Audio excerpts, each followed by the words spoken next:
सभी साथियों को मेरा नमस्कार। स्वागत है आप सभी का आज 17 जून के जनसत्ता विश्लेषण में। आइए शुरू करते हैं आज का जनसत्ता विश्लेषण। प्रथम पृष्ठ पे हमारे सामने बात करी गई है दिल्ली और हरियाणा क्षेत्र में चल रही गर्मी को लेके।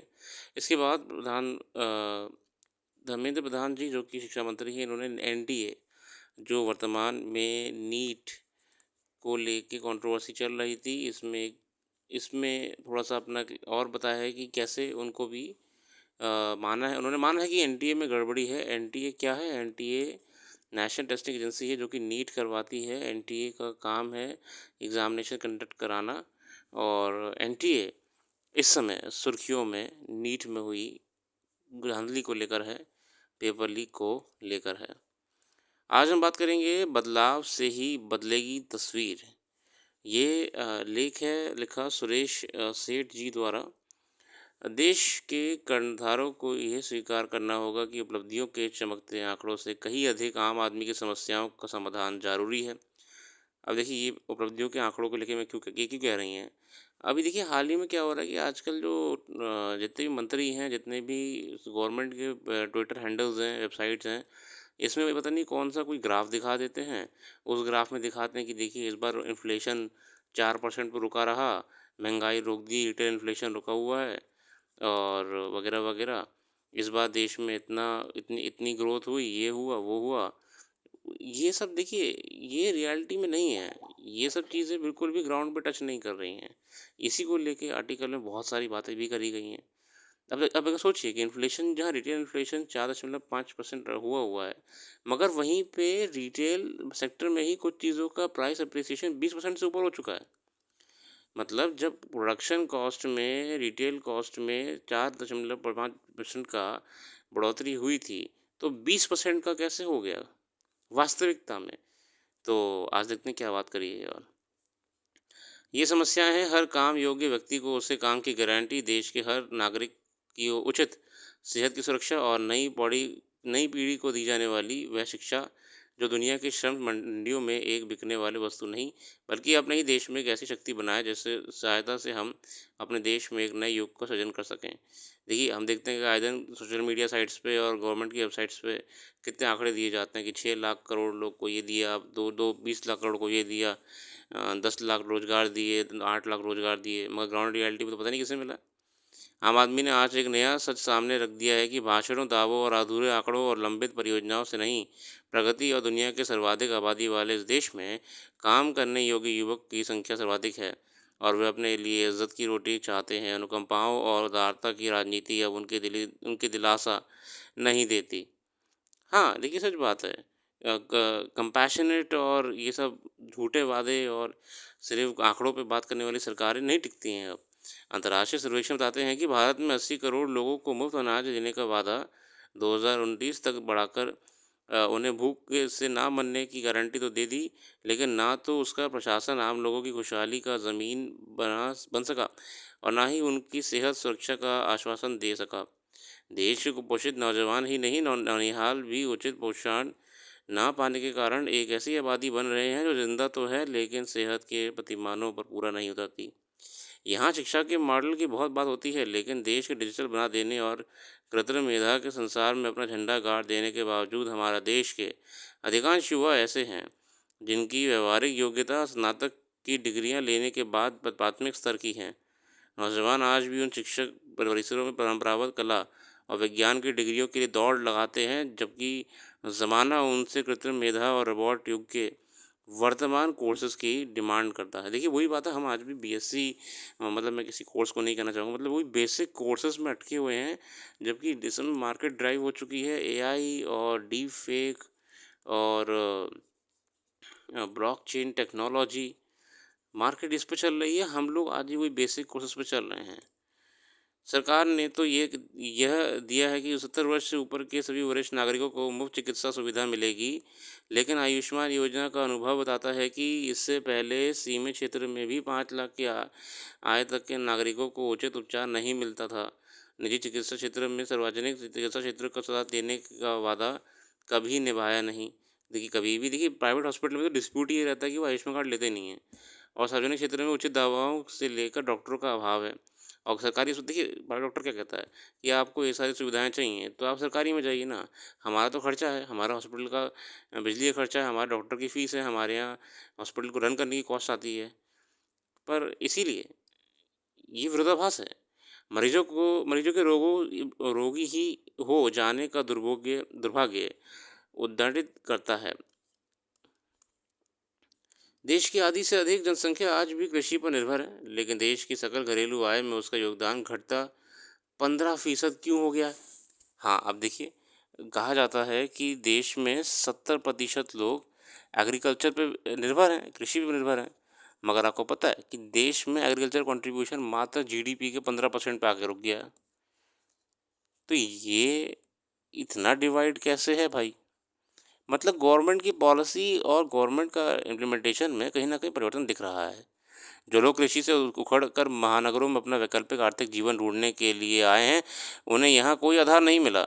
अब नई चुनौती ये है कि उस संबल का वैकल्पिक जीवन कैसे दिया जाए? इसके लिए लघु और कुटीर इकाइयों का जाल पूरे देश में ग्रामीण क्षेत्र में बिछा जाना चाहिए, जहाँ कार्य योग्य नौजवानों को उचित नौकरियाँ मिल सकें। उनका कमाया हुआ वेतन उन्हीं में आत्मसम्मान देगा, जिससे वह नए भारत के निर्माण में पूरे सम्मान के साथ जुड़ सकें। देश का सम्मान बढ़ाने के लिए देश को आयात आधारित अर्थव्यवस्था के स्थान पर निर्यात आधारित अर्थव्यवस्था बनाना होगा। इसे बनाने के लिए अपने रुपये का विनिमय महत्व भी डॉलर, पाउंड और यूरो के बराबर करना होगा। पिछले कुछ समय से मुक्त व्यापार समझौते फ्री ट्रेड एग्रीमेंट्स के अंतर्गत रुपयों के भुगतान से आयात और निर्यात करने का फैसला किया जा रहा है। यह भी फैसला किया गया है कि हमारे निवेशकों को अपने रुपये से विदेशियों में निवेश करने की इजाज़त होगी।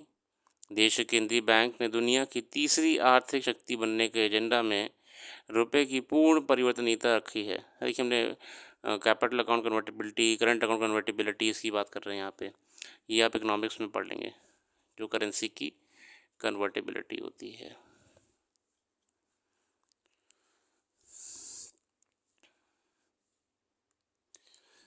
दूसरी मुद्राओं का सापेक्ष रुपए की कीमत बाजार में तत्व तय करेगी और उसको तय करेगी हमारे निर्यात का प्रोत्साहन। देखिए हम जितना एक्सपोर्ट करेंगे हम उतना क्या होगा ना, हम हमारा देश जितना भी एक्सपोर्ट करेगा उतना हमारा दबदबा बनेगा फॉरेन मार्केट में। जब हमारा ही दबदबा बनेगा तभी तो हम वहाँ पे ट्रेड रेगुलेट कर पाएंगे। ठीक है। बहुत ही बढ़िया लेख लिखा है, बहुत अच्छी बातें करी हैं इसमें, कैसे ग्राउंड रियलिटी में और पॉलिसीज़ में डिफरेंस होने से एक्चुअल रिजल्ट गड़बड़ निकल के आता है। अगला लेख है खुलती राहें, अत्याधुनिक अर्थव्यवस्थाएं वाले 7 देश के समूह G7 के शिखर सम्मेलन में भारत की विशेष उपस्थिति इसकी बढ़ती आर्थिक ताकत का ही प्रमाण है। हालांकि इस बार इटली में आयोजित इस शिखर सम्मेलन में अफ्रीका, दक्षिण अमेरिका और हिंद प्रशांत क्षेत्र के 12 विकासशील देशों के नेताओं को भी निमंत्रित किया गया, पर भारत का खास तवज्जो दी गई। दरअसल ये सम्मेलन एक ऐसे समय में आयोजित हुआ है जब दुनिया में आर्थिक उथल-पुथल मची हुई है एवं राजनीतिक तौर पर साथियों हम देखें तो राजनीतिक तौर पे भी दुनिया इस समय बड़े ही बदलाव से गुजर रही है। अब यहाँ देखिए कि कैसे डोनाल्ड ट्रम्प यूएस के ताकतवर राष्ट्रपति को जेल डालने की बात करी जा रही है। वहाँ पे ईयू के इलेक्शन हुए, उसमें पूरी कहानी पलट गई। राइट विंगर जितने भी हैं उनको लोगों ने सपोर्ट करा है। राइट विंगर वो लोग हैं जो कहते हैं बॉर्डर बंद करो, माइग्रेशन को रोको, जितने भी लोग सूडान और अफ्रीका से माइग्रेट करके इटली फ्रांस में आ रहे हैं उनको मना करो। राइट विंगर्स वही लोग हैं जो विरोध में हैं किसी और धर्म के क्या कहते हैं प्रोग्रेसिव करने के लिए वहाँ पे, और ये इलेक्शन जीत रहे हैं। इसके अलावा देखिए आप ग्लोबली इस समय जितनी उथल-पुथल है शायद ही किन्हीं सालों में हुई हो। दो जगह वॉर चल रहे हैं और दोनों वॉर होने से लोग के दोगलेपन दिख गए हैं। ये G7 का मीटिंग बहुत ही कंक्लूसिव रहने वाला है। भारत लगातार विकसित देशों के समानांतर एक ताकतवर समूह बनाने की कोशिश कर रहा है। उसी रणनीति के तहत G20 सम्मेलन के दौरान अफ्रीकी संघ को भी समूह में शामिल किया गया था। अगर आपको ध्यान हो जो हमारा G20 का मीटिंग हुआ था उसमें हमने अफ्रीकन यूनियन G20 की मीटिंग में अफ्रीकन यूनियन को भी सम्मिलित कर लिया था। ठीक है। हालांकि इस बार के शिखर सम्मेलन में प्रमुख रूप से दुनिया भर में बढ़ती महंगाई पर अंकुश लगाने, वैश्विक स्वास्थ्य सुविधाओं को बेहतर बनाने और कार्बन उत्सर्जन को कम करने संबंधी रणनीतियां बनाने पर जोर रहा है। G7 का जोर उभरती अर्थव्यवस्थाओं के साथ रिश्ते बेहतर बनाने पर। इस तरह भारत इसे मजबूत कड़ी साबित होगी। देखिए जितने भी अगर ग्लोबल लीडर्स हैं, जब तक साथ मिलके काम नहीं करेंगे ना, तब तक जो ट्रेड है, जो अंतर्राष्ट्रीय लेवल पर ट्रेड है, डिप्लोमेसी है, ये सब कंट्रीब्यूट करते हैं। कंट्रीब्यूट किस चीज़ पे करते हैं? ये सब कंट्रीब्यूट करते हैं आपका व्यापार में। देखिए फ्री ट्रेड एग्रीमेंट्स क्या होता है? कस्टम ड्यूटीज़ को कम कर देना, है ना? अननेसेसरी टैक्सेस को पर्टिकुलर पर्टिकुलर क्षेत्रों में रियायत देना, पर्टिकुलर क्षेत्रों को देशों में अपने पॉलिसीज़ में रिलैक्सेशन देना। क्यों? ताकि व्यापार बढ़ सके, ठीक है? अब मैं रुकिए पानी भर दूँ पहले इसमें।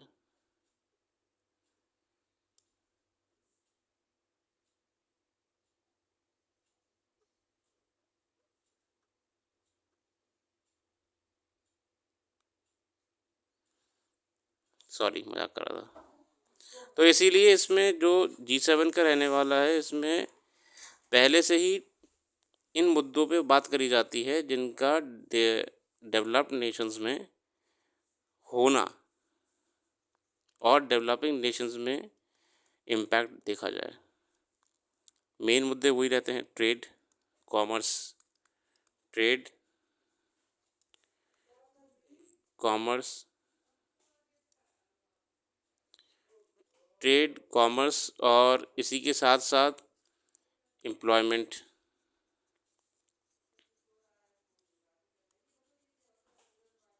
Skill transfer,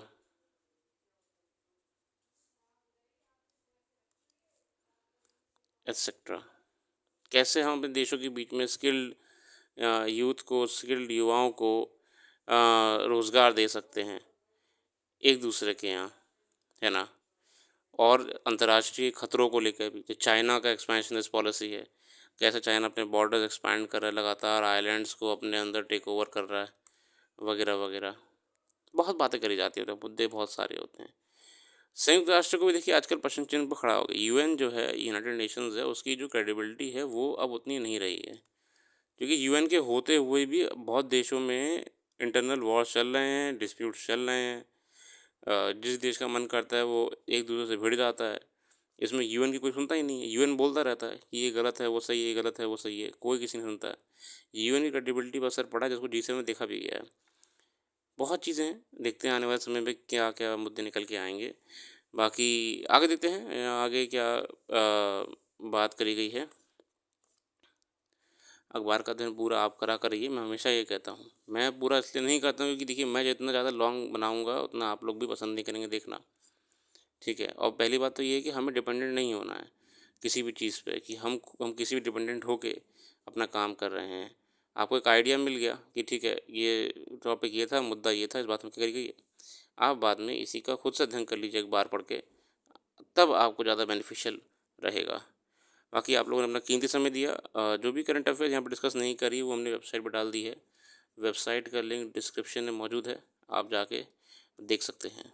thanks for giving your precious time and have a very nice day.